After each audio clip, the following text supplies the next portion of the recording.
도내 곳곳에서 하천 정비 사업이 진행되고 있는데요. 하지만 원형 훼손과 예산 낭비 논란이 이어지고 있는 곳이 있습니다.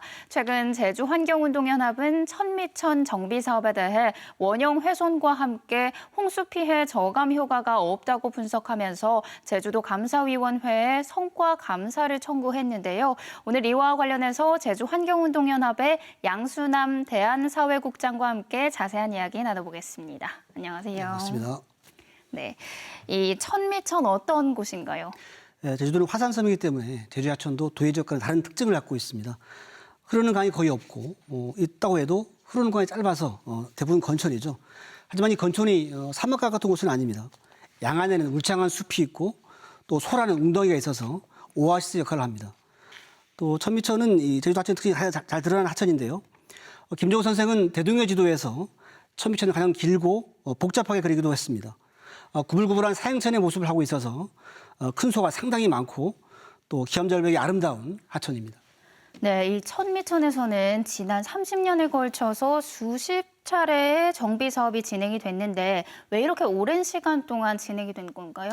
예, 하천 정비 사업의 목적은 주로 홍수로 인한 침수 피해 방지인데요. 현대의 하천 정비 사업은 대규모 개발 사업이 전형이 되어버렸습니다.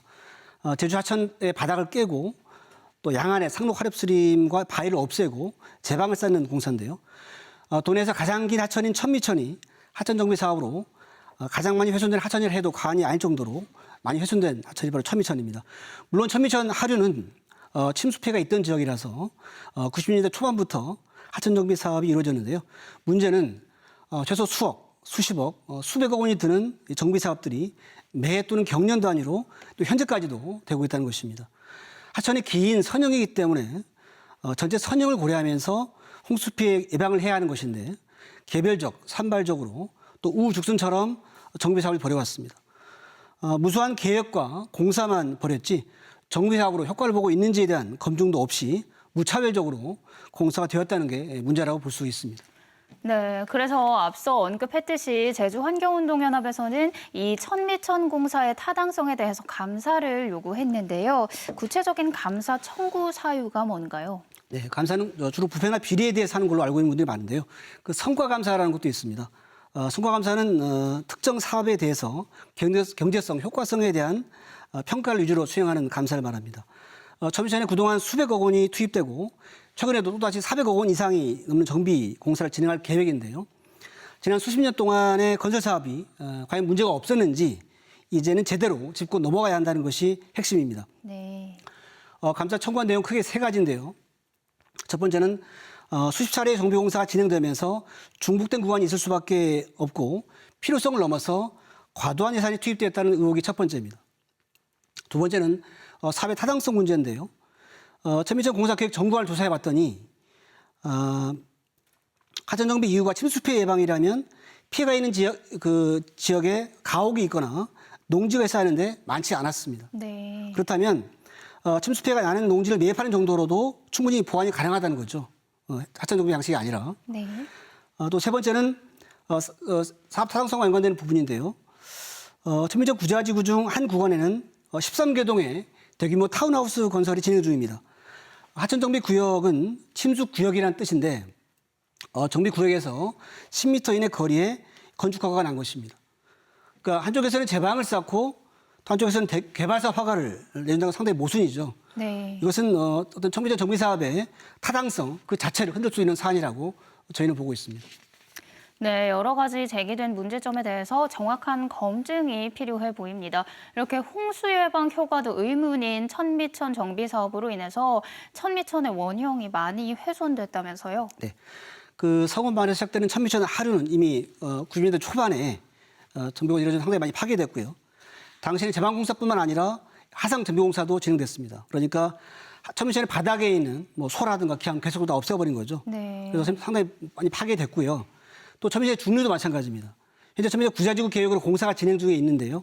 이 공사가 진행 중에 있고 또 상류도 마찬가지입니다. 상류에 있는 해당되는 돈벼오름 부근도 최근에 정비 계획이 세워졌습니다. 그래서 사실상 천미천의 그 하류, 중류, 상류가 모두 공사 계획에 포함됐다고 볼 수가 있습니다. 네, 이 천미천뿐만이 아니라 정비 사업이 진행되면서 원형이 훼손된 제주 하천이 많다면서요? 예, 제주도 하천이 총 143개인데요. 그중에 하천 정비를 안 한 곳이 없을 정도로 상당히 수많은 공사가 이루어졌습니다. 하천 정비 통계 자료를 모으는 것만 해도 상당히 어려운 일이 될 정도인데요. 제주시만 해도 제주시의 3대 하천인 산지천, 한천, 병문천이 정비사뿐만 아니라 복개까지 이루어지면서 모습을 이뤘습니다. 네. 그런데 이제서야 하천 개발의 문제를 인식하면서 복개한 하천도 뜯어내고 있죠. 개인적으로 어릴 때는 한천에서 수영했던 기억도 있는데요. 이제는 그 큰 소들이 다 없어져 버렸습니다. 도심 내에 흐르는 하천은 대부분 하천 정비가 됐다고 봐야 되고요. 또 농촌의 조그만 소하천도 시멘트로 정비된 것을 볼 수가 있습니다. 그래서 그동안 아무 문제 의식 없이 또 걸림돌 없이 하천 정비 공사를 해왔다는 것이라 볼 수 있습니다. 네, 그러면 지금 제주에서 이뤄지고 있는 하천 정비 사업에 근본적인 문제가 있는 건가요? 네, 하천 정비 문제 상당히 오랫동안 논란거리였죠. 그래도 걸림돌 없이 해왔던 이유는 홍수 피해 방지라는 명분 때문이었습니다. 도민의 안전을 위한 공사라는데 문제제기를 하기가 어렵죠. 네. 그러다 보니까 하천의 아름다운 경관이 무수히 파괴되어도 또 예산이 천문학적으로 투입되어도 또 정밀한 침수 피해 방지 평가가 없어도 정비 사업이 이루어진 것입니다. 네. 그렇다면 제주도의 하천 관리 정책은 어떤 방향으로 가야 될까요? 네, 그 제주도 도로 포장률은 전국 최고죠. 그런데 네. 매일 도로 공사를 하고 있지 않습니까? 그 공사의 명분은 차량이 늘어나기 때문이라는데 신설 도로를 가보면 몇 대 채가 없는 도로가 상당히 많습니다. 그렇죠. 그러니까 실제 필요한 도로도 있겠지만 더 큰 이유는 토건 산업의 유지와 경기 부양을 위한 것이라는 불편한 진실을 이제는 좀 이야기할 필요가 있다고 봅니다. 하천 정비도 마찬가지입니다. 홍수 피해 방지를 내세우지만 실제 필요 없는 하천 정비가 부지기수라고 저는 보고 있고요. 네. 그런데도 최근 5년간만 3,300억 원 이상이 하천 정비 예산이 투입됩니다. 그래서 이 하천 정비 예산을 실질적으로 홍수 피해 방지를 할 수 있는 사업으로 전환이 되어야 하고요. 하천 범람의 원인을 하천에서만 찾지 말고 전체적인 위력 관리를 통해서 홍수를 제어하는 하천 관리 계획이 세워져야 합니다. 또 도시 개발로 인해서 하천으로 집중되는 빗물을 분산시키고 지하로 침투시키는 방법도 모색해야 합니다. 또 상습적인 침수 지역은 부지를 매합하는 것도 한 방법입니다. 그리고 하천 정비 사업으로 하천의 홍수 예방 기능을 없애는 곳이 상당히 많은데요. 이 하천의 자연적인 치수 기능을 되살리는 하천의 복원 사업도 중요한 방법이라고 봅니다. 네, 이 인위적인 변형이 아니라 하천 복원을 중심으로 한 관리 정책이 필요하다는 말씀이신데요. 그렇다면 구체적인 방안은 뭐가 있을까요? 네, 그 지난 MB 정권 때 사대강 사업이라는 이름으로 상당히 하천이 많이 파괴되었죠. 또 그 후과를 치르고 있습니다. 녹조라는 말이 나오고 있죠. 그 네. 사대강에서. 그래서 현 정부에서는 이러한 반성을 토대로 하천 정비 사업의 전환을 꾀하고 있습니다. 최근에 국가물관리위원회에서 영산강, 섬진강, 제주권 자연성 회복 구상 마련을 위한 연구를 진행했는데요. 그 내용을 보면 제주도 하천 정비 사업에 대해서 문제 제기를 하면서 다음에 4가지의 주문을 하고 있습니다. 첫 번째는 하천 정비 계획을 세울 때 하천의 치수 기능뿐만 아니라 생태 기능을 동시에 고려하라는 주문입니다. 두 번째는 수해의 원인을 확실하게 규명한 이후에만 사업을 진행하라는 거고요. 세 번째는 상습 침수 구역은 국가에서 토지를 매입하라는 것입니다. 네. 네 번째는 향후에 하천 보건 사업을 계속 진행하라는 주문을 했습니다. 네, 제주환경운동연합에서 올해 중점 사업의 하나로 하천 정비 조사 활동을 펼치고 계시잖아요. 네. 앞으로 도내 하천 정비 사업 문제를 해결하기 위해서 어떤 노력을 펼칠 계획이신가요? 네, 그동안 하천 정비 아무래도 견제 장치 없이 되었기 때문에 하천 정비 계속 해나가면서 문제 해나갈 거고요. 네. 또 8월에 제주도의회와 공동으로 해서 하천 정비 토론회를 열 계획이 있습니다. 그래서 이 앞으로 대안을 모색할 자리를 마련할 거고요. 네. 또 불필요한 하천 정비 예산을 삭감하는 운동도 도의회와 함께 할 예정입니다. 그리고 시민들과 함께 하천 기행을 하면서 제주도 하천 정비의 문제점과 하천의 아름다움을 보는 기회도 가지려고 합니다.